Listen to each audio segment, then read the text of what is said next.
my friends. Lori Ashcraft here. I'm your host for Viva La Evolution, which is sponsored by Recovery and Resilience Solutions, which is a training and consulting branch of Crestwood Behavioral Health. And today we're going to just open the door on a topic that often isn't discussed in behavioral health circles. It used to never be discussed. In the last few years, it's become more obvious, an obvious part of recovery, that we've talked about it. But we haven't talked about it here yet. And that's the whole area of spirituality and what an important role it plays in recovery. Not talking about denominations or sects or processes of any particular sort, just that spirit, our spirit, connecting to something beyond ourselves and using that amazing resource to promote our recovery and to help us help other people recover too.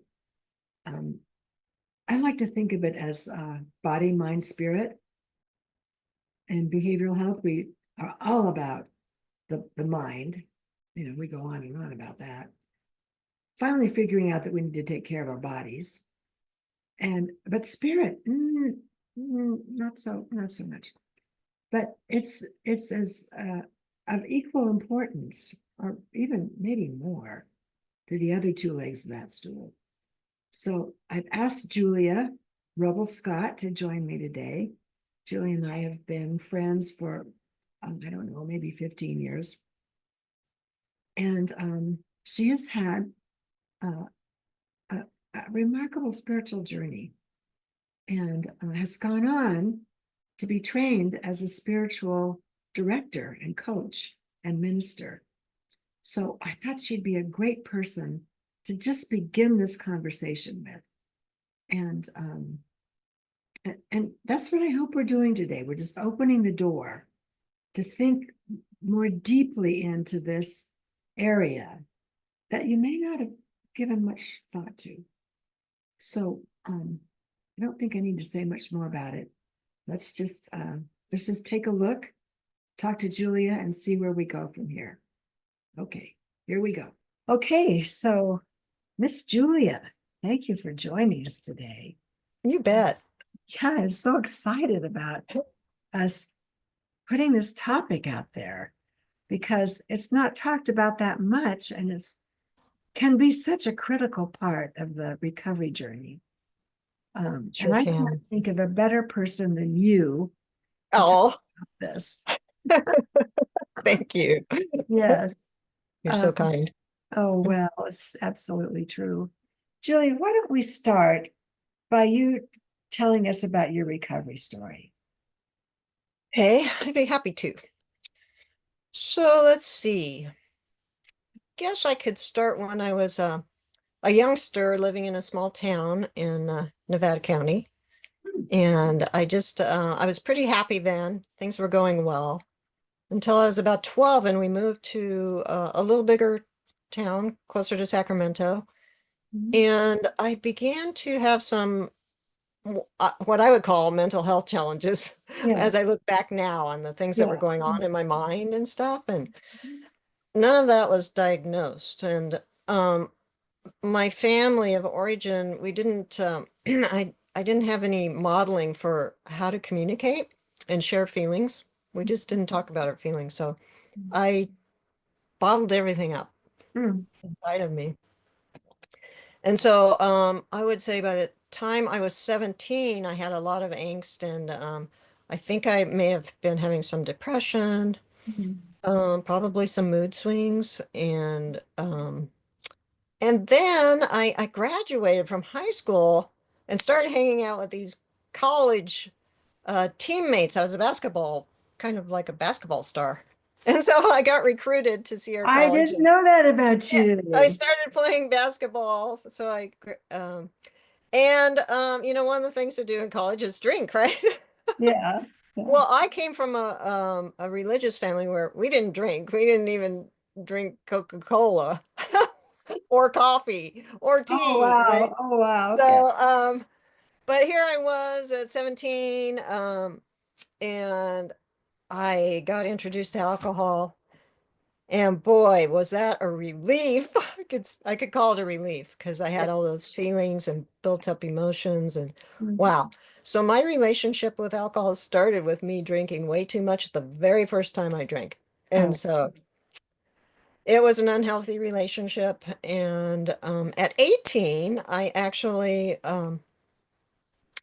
had a spiritual trauma where I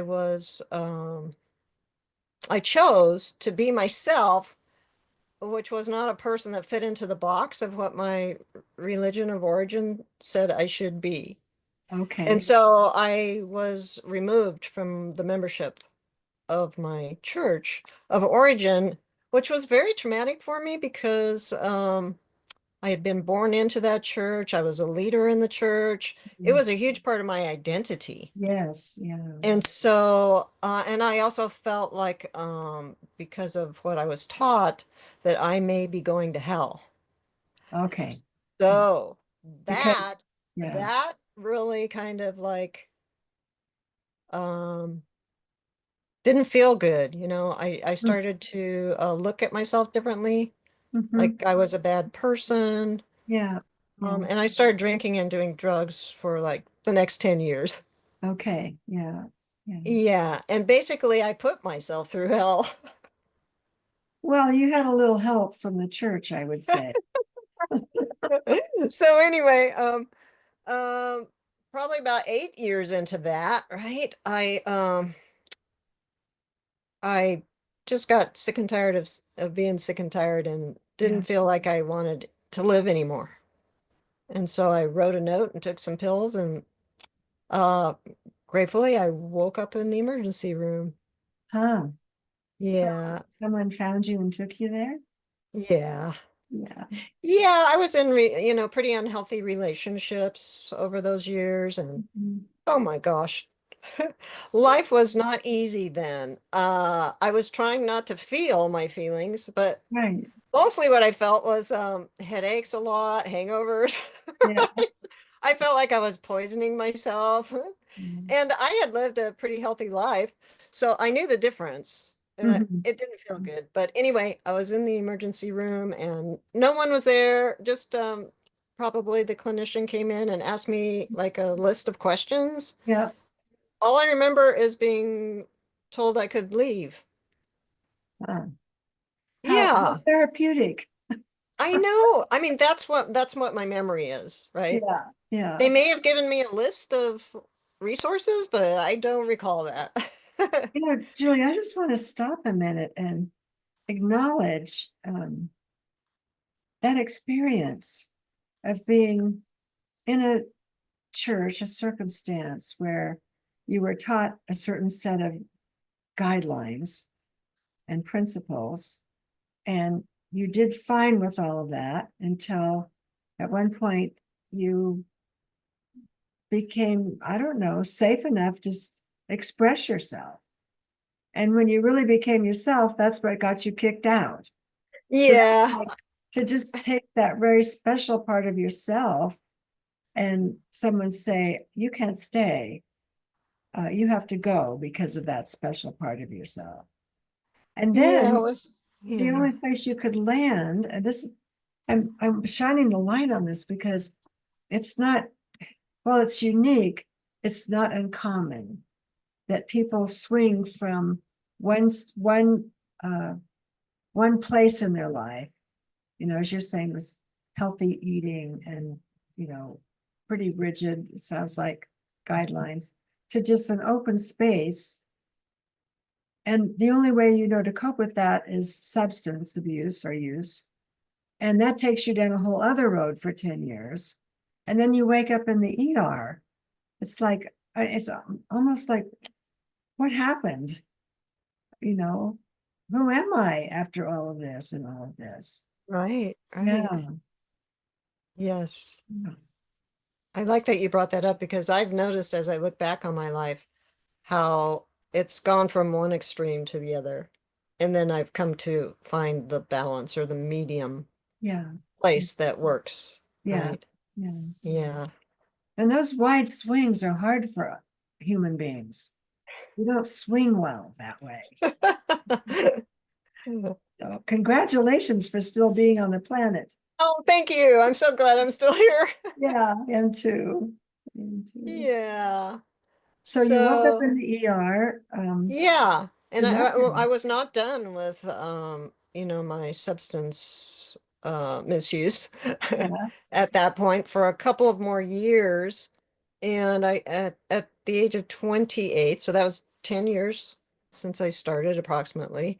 Mhm. Um I just I lost another relationship. I was able to hold a job still, Mhm. even though previously I'd lost a couple of jobs. Mhm. But I just was so brokenhearted and my life seemed like I hit a bottom. Mhm. And I just was like, I was afraid I was going to kill someone else if I was, because I had a tendency to drive drunk. And so anyway, it was that time that I was like, I've got to make a change. Mhm. And I was reading a book by Gerald Jampolsky. Ah, Um, yes. Yeah. what's the name of that book? I think I mentioned it to you before. Uh, Love is letting go of fear with letting. Yes, Love is Letting Go of Fear. That was life-changing for me because Huh. in that book I read about this body of work called A Course in Miracles. Yeah. Yeah. And I thought, well, I'm going to go get a course in I'll go get that book and see what it's about, really. Yeah.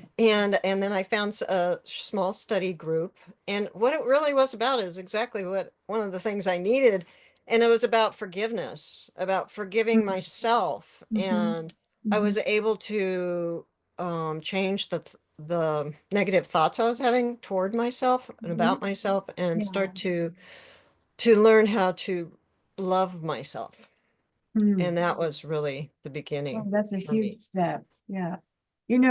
So interesting that you would find that book because Jill Jampolsky went through a very similar experience to what you went through of having kind of a straight, organized life, then being overwhelmed by it, and then turning to alcohol to cope and just kind of landing in a place of nothingness uh, because everything went away due to the substance use.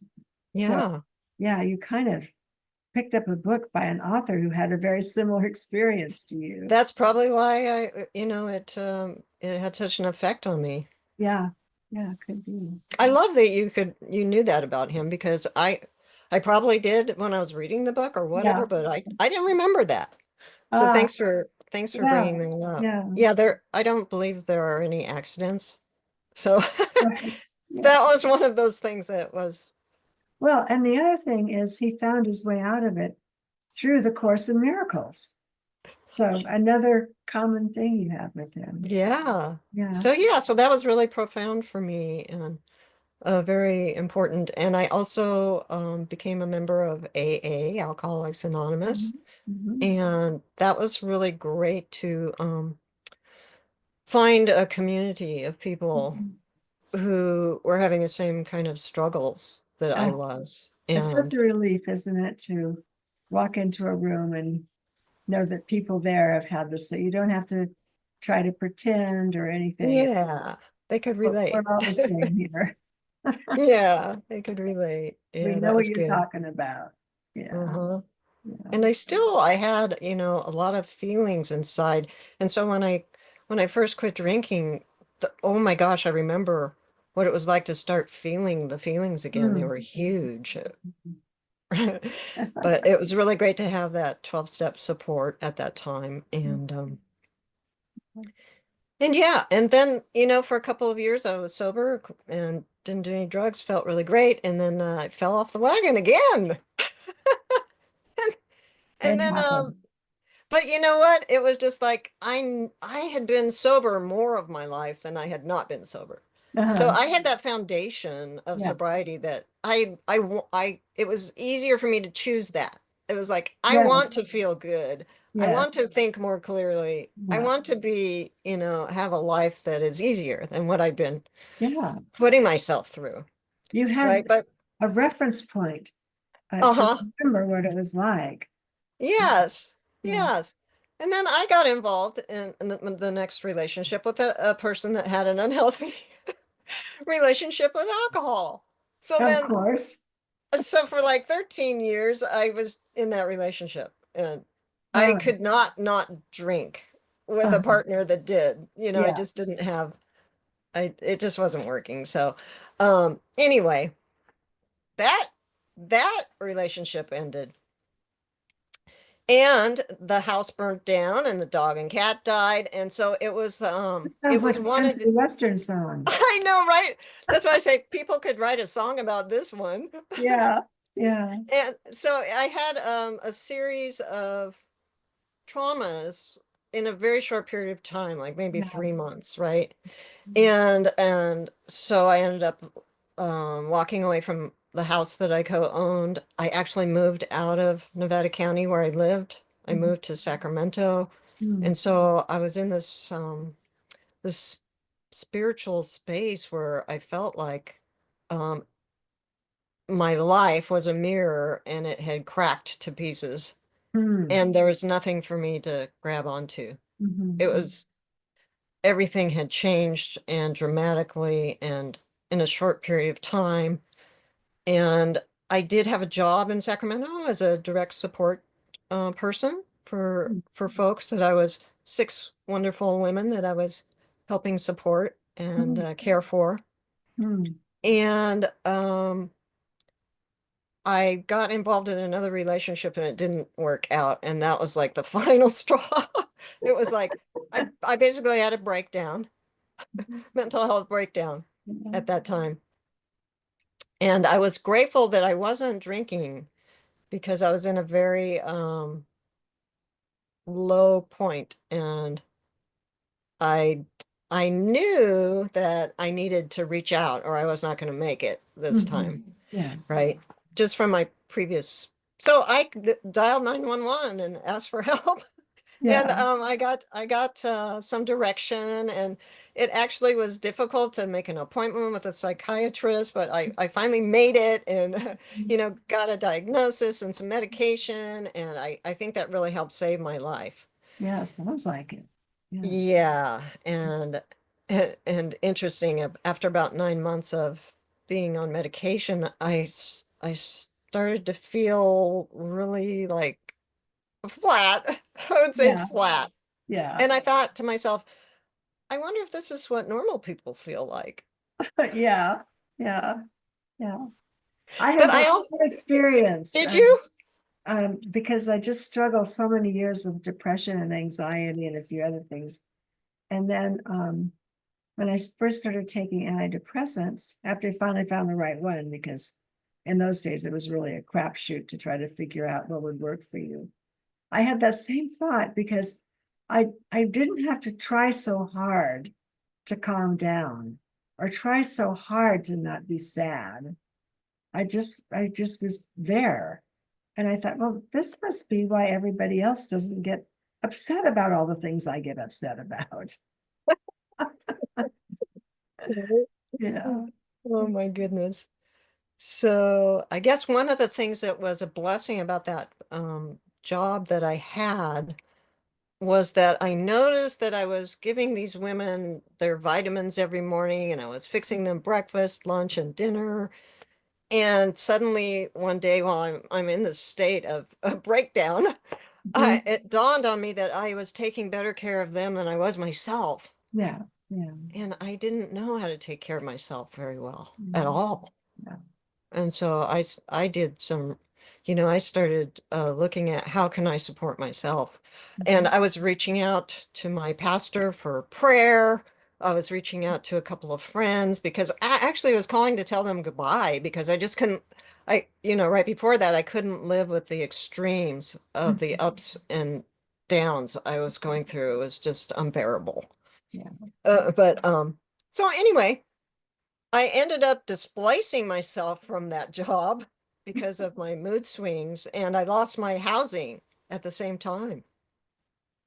And so I had a really good friend that let me sleep on their couch. Yeah. And, because I didn't have a job, I got to rest. Yeah. I needed to rest. Yeah. And And I would say very in touch with spirit at that time. I Mhm, could use that. mhm, It was kind of like a spiritual awakening for me mhm, at that time. But I could hear the voice that I call God's voice, mhm, always in my right ear. hmm, But anyway, what I was told was that I need to be in a peaceful, calm, serene environment for my well-being. mhm, And mhm. I was living in Sacramento and that wasn't working for me. Yeah, yeah. And so I took that to heart and I started telling my friends in Nevada County I'm coming home. Mhm. And they're like, "Well, where are you going to live?" Well, I don't know. "Well, what are you going to do?" I said, "I don't know. I didn't have a job. I didn't Yeah. have a place to live, but because of my latest spiritual training at that time, I knew that our words were very powerful and that if I acted on what spirit was telling me, that it would manifest itself. Mhm. And so I just started saying it out loud and trusting that spirit would put me in the right place for my well-being. Let me back up a little bit here because part of what I hope we can do today, and this is ambitious, but I think we can do it, is to help people find their own way spiritually. And if they already have a spiritual path, help them to enhance it somehow.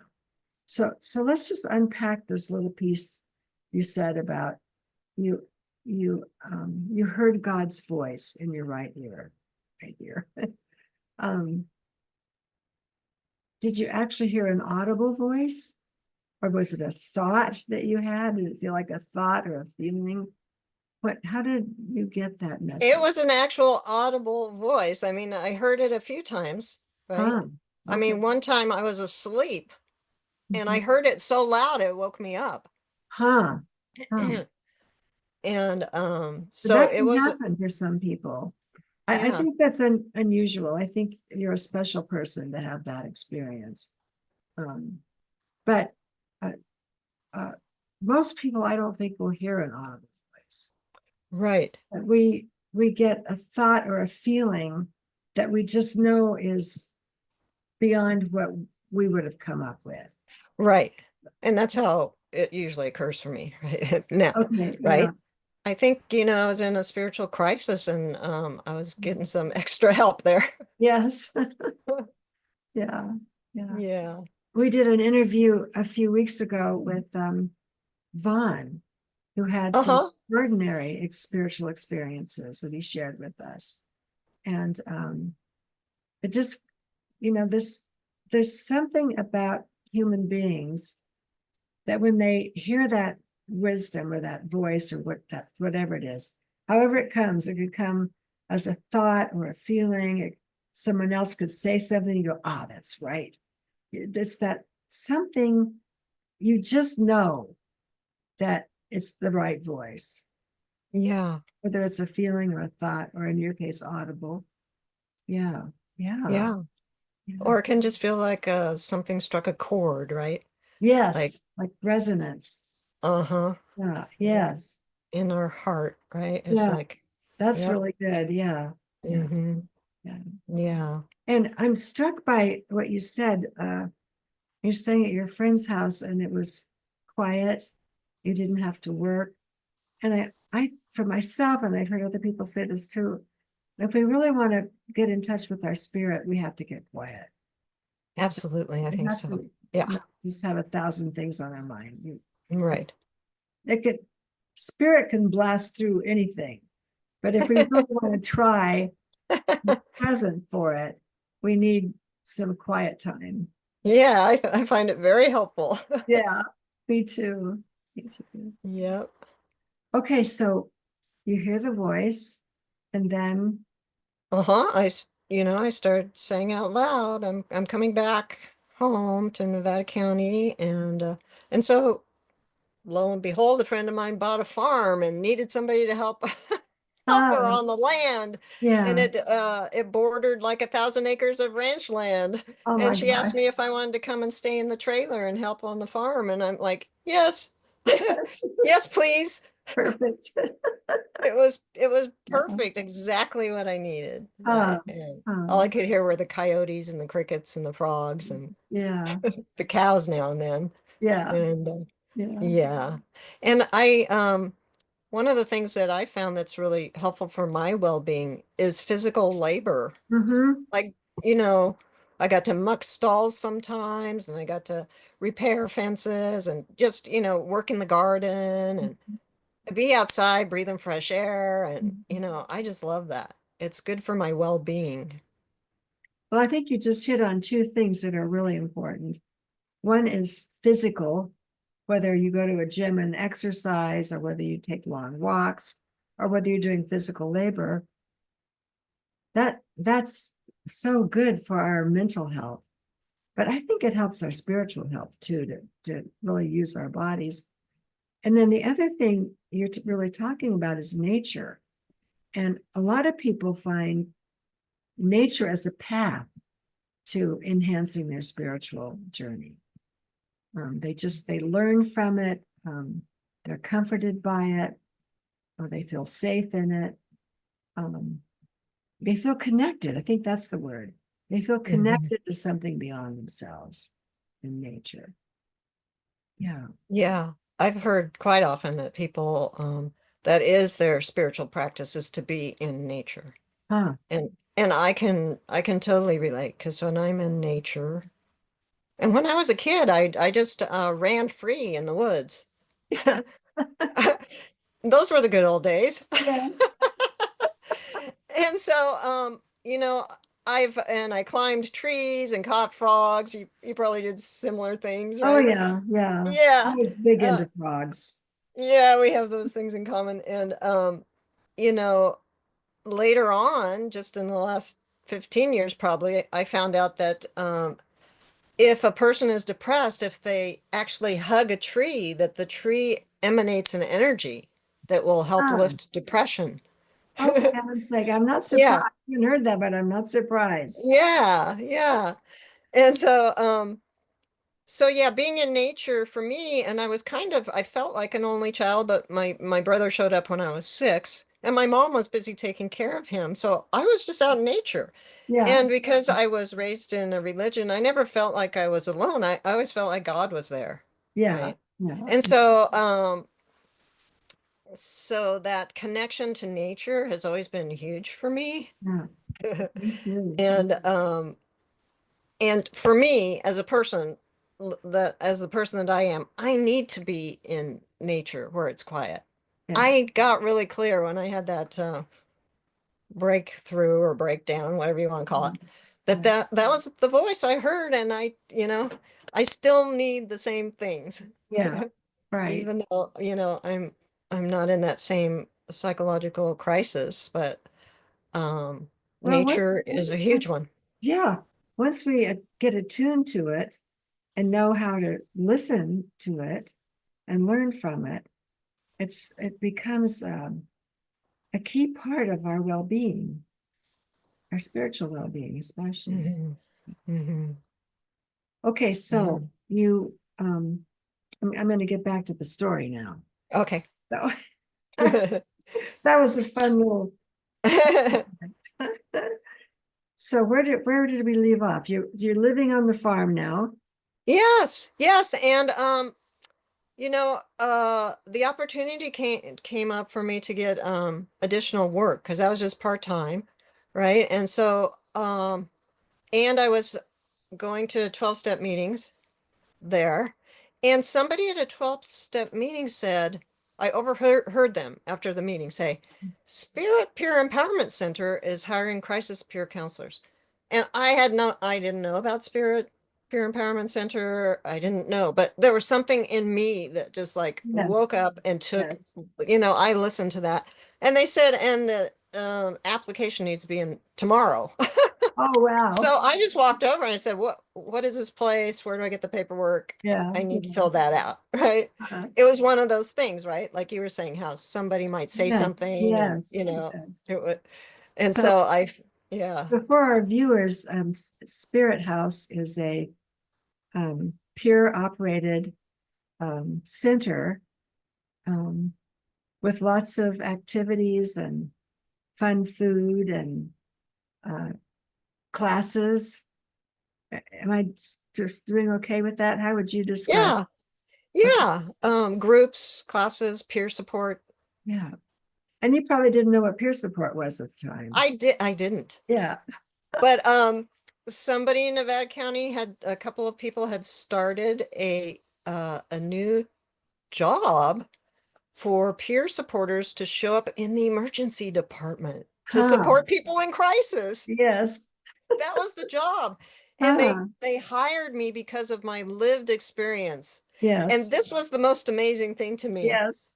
that that a requirement for me to get the job was that I had these challenges in my life, and that's why they were going to hire me. Isn't And that I was just something? like, you're kidding me. The one thing you would never think to put on your resume is Exactly. qualifying. Yeah. Right. Yeah. A lot of Right. people say that.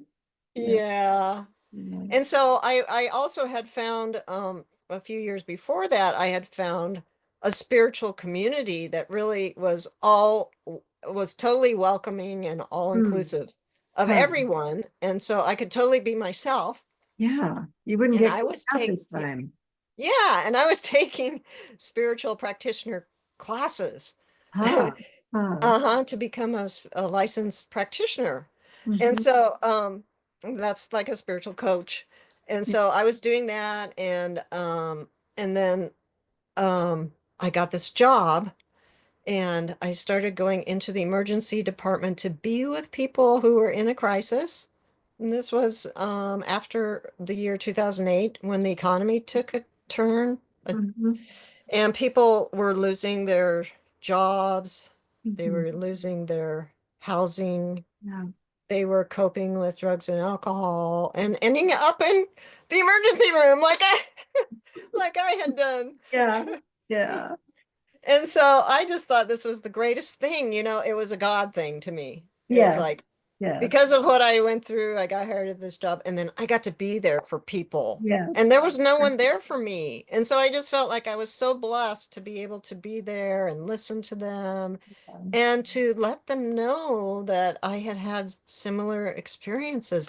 And Mhm. I don't know how many times I saw the light bulb go off in their mind when Hmm. they suddenly realized that I wasn't a clinician, right? Yeah. I was Yeah. another person that had gone through what they had, and I came through the other side, and I Yes. actually had a job and I was supporting them. Yes. And it was just like you could just see their whole face would Yes. change. That's such And a powerful part of peer support. oh, Like, yeah. if she can do it, maybe I can do it. Yeah. It's right there in living colors, not something written down. Yeah. It was really beautiful. That's great. Yeah, so that meaning and purpose, right? It was like Mhm. all the things I had gone through were exactly what I needed to put me in that position of Oh, and where I could be supportive for yeah, folks and to yeah, give back. yes, yeah. To give what you didn't get when you went to the ER. Yeah, Yeah, yeah. Well, yeah. I know, I think I first met you when you were taking the peer support training. Yes. So you went through the training for peer Oh, support. yeah, that was so life-changing and transformative. And Oh, the person that was doing the training was amazing and mm, mm. so inspiring. And This was Terrence, wasn't it? yes, Terrence. Yeah, Yep. Terrence, yeah. Yeah. Yeah. And I thought, wow, I'd love to have a job like that someday. So doing something like that, right? Yeah, But yeah, so what I found was community was really an important part of my recovery journey, yeah. and when I first started going to Spirit, I took a rap class. The county gave us rap training, re Mhm, um, wellness recovery action plan.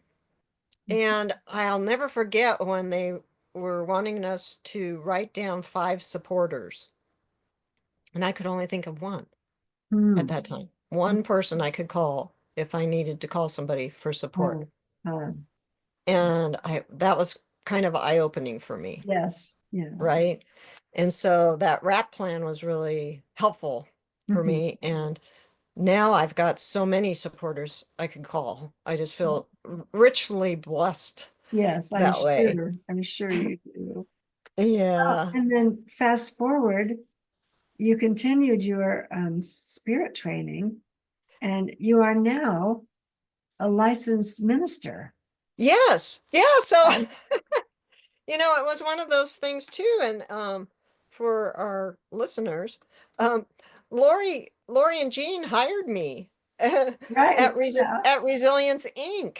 And Yeah. so I went from Spirit, and I was working at both of those places for a while, and then I was just working with Resilience, Yeah. and that was a major contributor to my not only my well-being, but also that helped me afford to be able to go to ministerial school. And Yeah. so I'm just so grateful.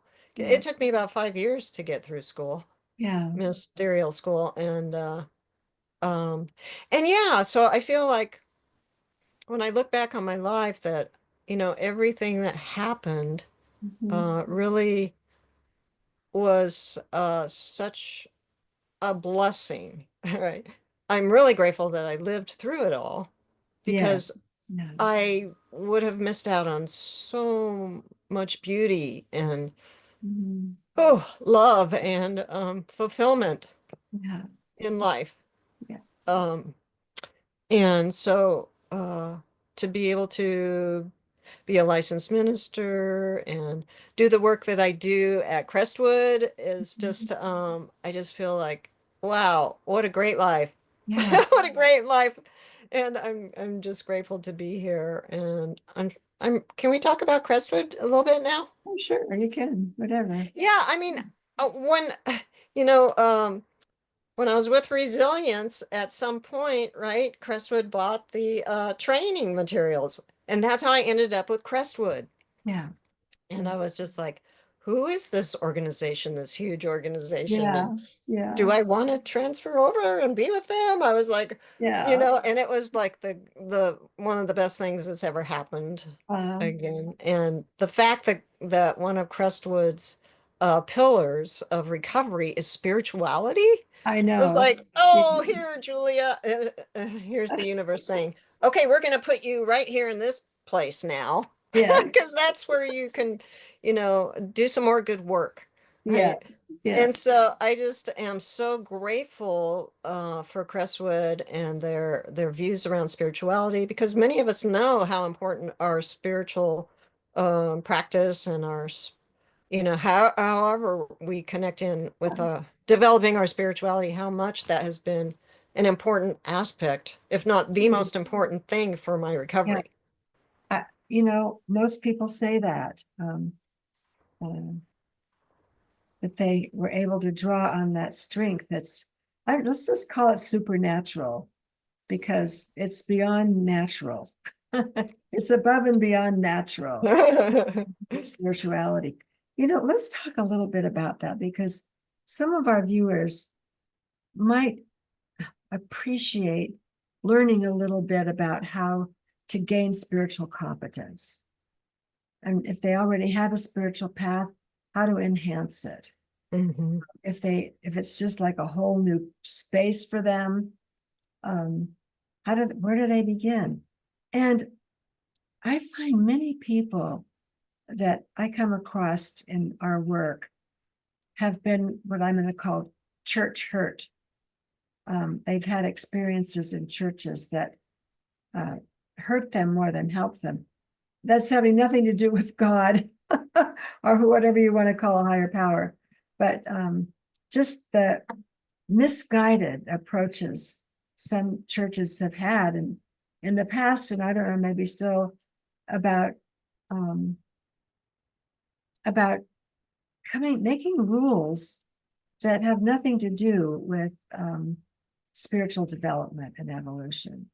Yeah. So we've got a range of people that I think would maybe be interested in how do I how do I how do I tap in to this resource that I was born with, that I don't know how to use, don't know how to reach, um, that's caused me to feel bad in the past, maybe scared me. Um, how do I where do I start with that? Let's talk about, I mean, we talked about nature, That's one hmm possible avenue. hmm Yeah, Yeah, I know one of the things that is always brought up is meditation. yeah, And what I've noticed is when people hear the word meditation, if they aren't a meditator, it kind of like they feel like, oh no, I can't do that because yeah, how can I turn off my thoughts? Or, yeah, yeah, how can I sit still that long? Or yeah, whatever. It seems yeah, like some folks have those roadblocks. And one of the things about what I learned in a stereo school is there's all kinds of ways to meditate. yeah. I Yeah. mean, there's a walking meditation, right? And it's more about just really being mindful. Mhm, It's about bringing our awareness to this one moment right here, right now. mhm, mhm. Well, and if you are a person that struggles with a busy mind, I mean, the minute you get quiet, you hear 10,000 voices carrying on about what you're going to have for lunch, or what so and so did, or how you're going to, who's going to pick up the groceries. Just, I mean, nonsense stuff just comes flooding in the minute you create that opening. Um, and for me, I have to just, I'm not a, um, I'm not a marathon meditator. Neither Um, am I. okay, but I Mhm. can do it. But I just have to let those thoughts come and go, not hook onto them. And then finally a space opens up. Once everybody's had their voice in there, they can go sit down somewhere. Then there's a space. And I think that clearing is so important. Um, to just create a clearing. And if you're new at this, don't try to make yourself sit down for an hour. I mean, start with 5 minutes, and then go to 10 minutes and just see without judging any of it. Don't say, oh, I'm bad at this or any of those thoughts. Just go, oh, okay. Just let it be. And then keep spending time in it. And it's amazing what can open up when we're meditating. Uh-huh. Yeah. One of the things I've found helpful is taking really hot baths because it Mhm. helps me relax my body. Ah, yeah. And the body, mind, spirit are all Mhm. connected. So Yeah. Yeah. I've often done meditation in hot baths. A hot bath meditator. I'm going to remember that. That's a good The idea. the other thing that I found really helpful too is I may have mentioned this to you before is being in a hammock and No, I don't know looking at the about that. sky and watching the clouds go by. It's one of my favorite things. Or Hmm. lying on the earth and Hmm. just looking up at the sky and watching the clouds go by. Mm-hmm. And lying on the earth is an amazing way to connect with that source of creation, whatever you want to Mm-hmm. call it, Yeah. right? It Mother Nature, Mother Earth takes the tension out of us, just draws it down out of our bodies. It's Yeah. really good at getting rid of EMFs Hmm. from, you know, and so yeah, so that's something else. I mean, there's just going to the river. Oh my gosh, being around the negative ions, Mhm. those are amazing That healing helps a with lot. Yeah. healing benefits too. Um, yeah, it's just like when you were talking, I thought of this thing, everything we need, everything we ever want to know is on YouTube, Lori. Oh, I know. So anybody could do a search for, go onto YouTube and type in spirituality practices, or Mhm. probably a plethora of Yeah. options Yeah. would come up. I just Yes. thought of that. Please. There's online groups that, people could tap into. It's just like there's so many choices for us. Sometimes figuring out the one that works best for Yeah. us is just a matter of trying Mm-hmm. different things, right? Well, I can think of a couple of other things that people do. What I've learned from the Catholics is this idea of contemplation. So it's kind of meditation's cousin, Mm-hmm. but you're more listening to the thoughts for what they're teaching you. So that's another idea that you could Oh, find out a lot more about online, probably. yeah, that's my favorite thing to do, actually. Yeah, I'm probably best at that too. Yeah. Then there's prayer. That's a Mhm. long-held approach. Yep. And prayer, this is not about reciting a prayer so much as it is being present to a conversation where you're maybe asking about things or for things and you're listening. But the whole idea is to go enter into it with expectation, like you expect to have a conversation, you expect to be heard. And it's that expectation, I think, that keeps the door open for that. Yeah. And having an intention too, Yes, you that's know, a good idea. intention and expectation. Yes. Yeah. And then There's something that. fun. Oh, go ahead. Oh, I was just remembering that I can't quote you the scripture, but it has to do with knock and the door shall be opened. Ask and ye Oh, shall receive, yes, right? yeah, yeah, Yeah. that's a New Testament quote. Yeah, yeah, yeah, I'm glad you brought that up. Yeah, we are encouraged to enter into that conversation. Uh-huh. Yeah, yeah. Yep. But of course, there's the thing where we don't always get the answer that we might want. But but we do get the answer we need, is what I believe. That's what I've I do found out. too. I have just thought a few times, I might have thought, oh, I know this is right for me. I just want this. And I'm just going to ask for it. I'm just going to ask over and over until I get it. And it's blah, blah. And then I don't get it. And I'm just so disappointed. I'm a little bit mad at God and just, cranky. And then a little bit of time goes by and I think, oh, I am so glad I didn't get that because it would have been a disaster. All right. Yeah. Some people say we don't always get what we want, but we usually get what we need. Right. Different. And Yeah. there's this really helpful saying that I was taught that I use when praying for something. Um, and the term is this or something better. Oh, yes, I love that one too.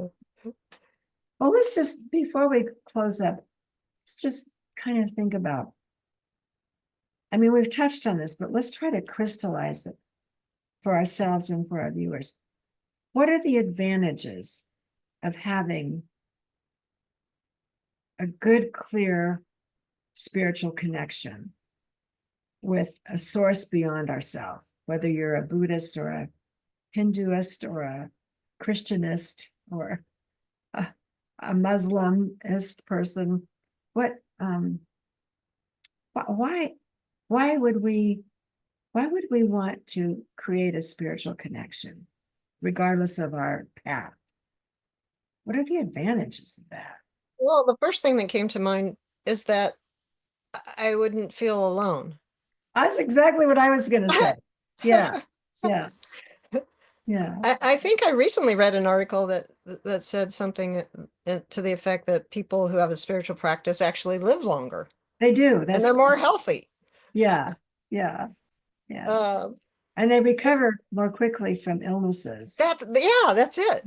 Uh-huh. Uh-huh. Yeah. And just I think a sense of well-being, a greater sense of well-being has occurred for me. Probably goes hand in hand with not feeling alone. Uh, there's that I often call God by different names, but the one that really resonates the most with me is that God is love. Oh, I love that. Yeah, That and cuts across all denominations, all sects, all organizations. That's the yeah, line. Yeah. yeah. And Yeah. so I feel like I have more love in my life um when I am continuing to have that connection with spirit, Mhm. um Mhm. and more peace, more tranquility. Mhm. I Mhm. notice if I am, having or struggling or whatever, it's an indication for me that I need to get back on the on Yes. Yeah. on my spiritual practice, Yeah. right? I probably have slipped somewhere, Uh-huh. right? Yeah. I can relate to that too. Hmm. Yeah, life is I easier. think that gives some ideas about how to how to get there, and then why. I mean, why go to all this trouble? I would just add another thing to what you're saying, and that is that there's something in that spiritual space that brings our gifts and our, I'll just say our gifts and our strengths together. It starts to connect things. It kind of pulls us together, I'll say that, and helps us focus on who we are and where we're going. Because it's a Yeah, touchstone, it's that true touchstone place. yeah. Was gonna say that it can be a foundation that we can stand on to learn uh who we are, Yes. right? And when we know who we are, then I think that we can, well, I can speak for myself. Uh if I know who I am, that I am a spiritual being, that I came from love, I am love, that I'm here to love, Yeah. then I can move forward in my life with that consciousness and Mhm. that intention of spreading love, being love. Yeah. Um, Yeah. because I really feel like love is the greatest healer. Oh, I do too. I do. I think like there's nothing better than love, right? And to be, in this field, working in the field that we work in, and to be able to freely share the love and shine our light Mm-hmm. is just it's a blessing to not only ourselves but to the world and the people that we're serving, right? And that Yeah. reminds me about that reciprocity of giving and receiving are Yes. one, Yeah. Well, that right? brings us to the other spiritual pathway, which is service. Yes. Service is a wonderful pathway. Absolutely. Thank you, Julia. Thank you. This has Wonderful been talking to delightful. you. Yeah. Okay, my friends. I hope that was thought-provoking and interesting and inspiring for you. If it does no more than open a little tiny door in your heart to begin exploring a resource that you may or may not have considered before. If you have considered it, take it deeper. If you haven't, then you've got an amazing adventure ahead of you. So I just wish you all well on this journey. Just remember that we love you so much. So grateful that you joined.